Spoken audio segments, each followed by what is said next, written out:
आहे की अनेक तर्कविर्क ज्यावेळी लोकांच्या मनामध्ये निर्माण होत असतो त्यावेळी त्याचा संभ्रम कुठेतरी दूर केलं पाहिजे।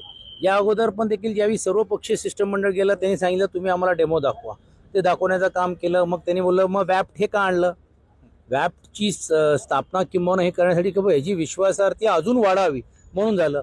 आता वॅप्टमध्ये तुम्ही रॅन्डम फक्त 10 मतं म्हणताय, बाकीचे तुम्ही म्हणतच नाही, तर हा संभ्रम आहे ना। आणि लोकांमध्ये हा संभ्रम दूर करायचा असेल तर निवडणूक आयोगाने याच्याबद्दलची पुनरावृत्ती करावी लागेल, ते सांगावं लागेल।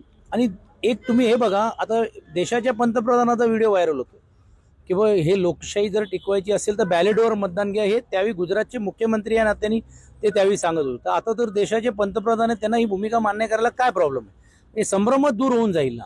अनेक ग्रामपंचायत किंवा जिल्हा परिषद किंवा नगरपालिकेच्या आता गावागावामध्ये तिढा निर्माण झालेला आहे। ते म्हणतात आम्ही तुम्हाला मतदान दिलं, उमेदवार मध्ये तुम्ही मतदान मिळालं नाही, त्यामुळे आम्ही म्हणून त्यांनी परत एकदा बॅलेटद्वारे निवडणूक घेऊन दाखवण्याचा प्रयत्न करतात की बघा काय होते म्हणून तुम्हाला मतदान। ही जी कधी न घडलेली जी गोष्ट जी आपल्याला पाहायला मिळते की 1952 साली निवडणुकीच्या नंतर निवडणुकीवरती अविश्वास हे जे झालेले आहे त्याचा कुठेतरी निरासन आयोगाला करावं लागेल, नाही तर न्यायालयीन मार्ग आहे।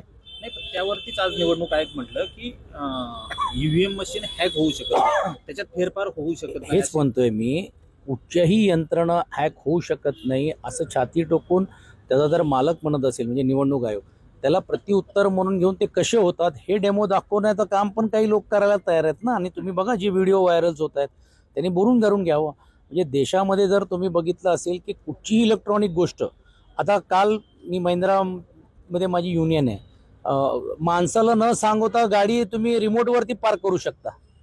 आता तिथं मशीनच आहे, मग आपण बोला होऊ शकते का? 10 वर्षा अगोदर विचार केला असं तुम्ही बोला काय मूर्ख बोलता हो, असं होईल का? आज जगात होतोय। तर हा संभ्रम तांत्रिक आणि टेक्निकल हा जो लोकांच्या मनामध्ये निर्माण झालेला आहे, म्हणजे तो आमचा पराभव झाला म्हणून आम्ही म्हणत नाही, या अगोदर देखील अनेक राज्यांमध्ये ही मागणी आली होती।